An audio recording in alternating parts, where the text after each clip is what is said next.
उषा का सगा बेटा सुनील और बहू कीर्ति उन्हें उनके सौतेले बेटे के साथ छोड़कर जा रहे होते हैं। बेटा, तेरी जब कमाई बढ़ जाएगी कम से कम तब तो मुझे तू लेने आ जाना। हाँ हाँ माँ, क्यों नहीं। चलो भी, अब कितना लेट कर दिया है, टैक्सी इंतजार कर रही है बाहर। हाँ हाँ चलो। सुनील और कीर्ति चले जाते हैं और उषा उन्हें जाता हुआ देख उदास हो जाती है। तभी वहां निशा आ जाती है। अपनी सास को उदास देख निशा उनके पास जाती है। क्या हुआ मम्मी जी, आप तो बहुत सगा बेटा करती थी। आपके सगे बेटे ने तो आपको छोड़ दिया और चले गए अपनी अलग गृहस्थी बसाने। देख बहू, मेरे बेटे को कुछ भी कहने की जरूरत नहीं है। मुझे यकीन है कि जब उसकी तनख्वाह बढ़ जाएगी तो वो मुझे लेने जरूर आ जाएगा। हाँ, ये भी देख लेंगे कि वो लोग आपको वापस लेने आते हैं या नहीं। तब तक तो आप भी यही हो और मैं भी। उषा अपने बेटे के ना होने से बहुत ही उदास रहने लगती है। उन्होंने खाना खाना भी छोड़ दिया। सुनिए जी, मम्मी जी ने आज भी कुछ नहीं खाया। जब भी खाने के बारे में पूछती हूँ तो कह देती हैं भूख नहीं है और अपने कमरे में ही बैठी रहती हैं। ये सुनकर ऋषभ अपनी माँ के पास खाना लेकर जाता है। माँ, सुनील बेटा आ गया तू? ओह, तू है। माँ, मैं खाना लाया हूँ, खा लीजिए प्लीज। आप ऐसे भूखी रहेंगी तो बीमार पड़ जाएंगी। मुझे भूख नहीं है, ले जा तू खाना। ठीक है, फिर जब तक आप नहीं खाएंगी मैं भी नहीं जाने वाला यहाँ से। अरे तू क्यों जिद करता है? कहा ना मुझे भूख नहीं है।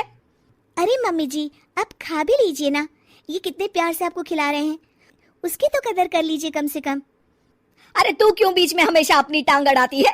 ठीक है, लाओ दे दो। कम से कम खाने के बाद तुम दोनों तो इस कमरे से जाओगे। उषा खाना खा लेती है और ऋषभ और निशा ये देखकर खुश हो जाते हैं। चलो, कम से कम माँ ने खाना तो खा लिया। उषा एक दिन सुनील को फोन मिलाती है।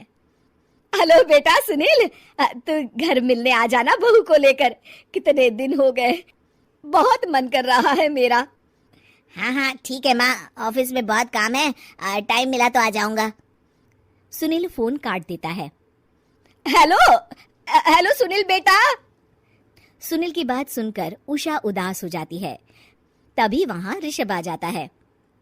माँ, ये देखो, मैं जलेबी लाया हूँ तुम्हारे लिए, तुम्हें बहुत पसंद है ना? उषा जलेबी देखकर बहुत खुश हो जाती है।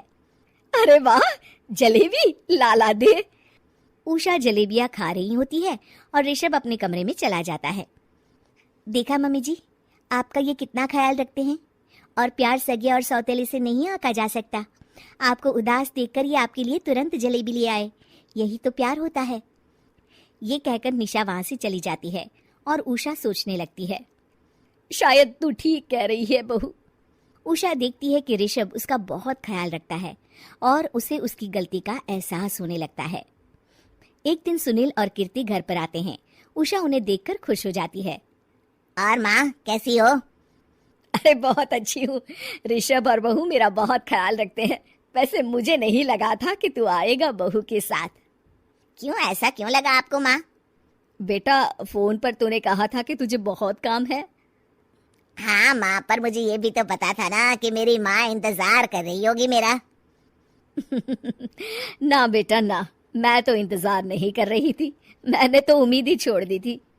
सुनील को ये देखकर अजीब लग रहा होता है कि उसकी माँ ऋषभ से अब बहुत अच्छे से बात कर रही होती है और उसके आने की उनको कोई खास खुशी भी नहीं होती है।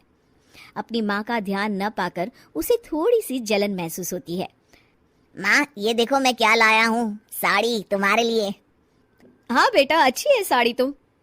अच्छी है तो फिर आप आज इसे पहनो और फिर कहीं घूमने चले जाते हैं।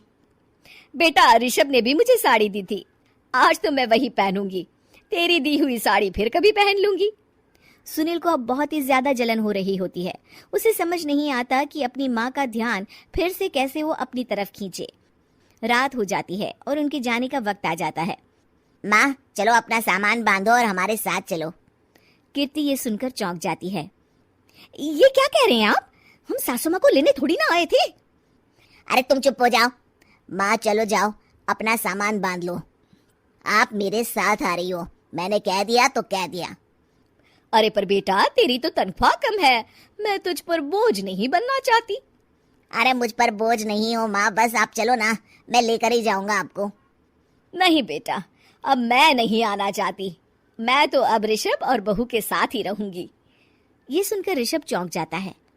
ये क्या कह रही हो माँ? हाँ बेटा, मैं कहीं नहीं जाने वाली अब।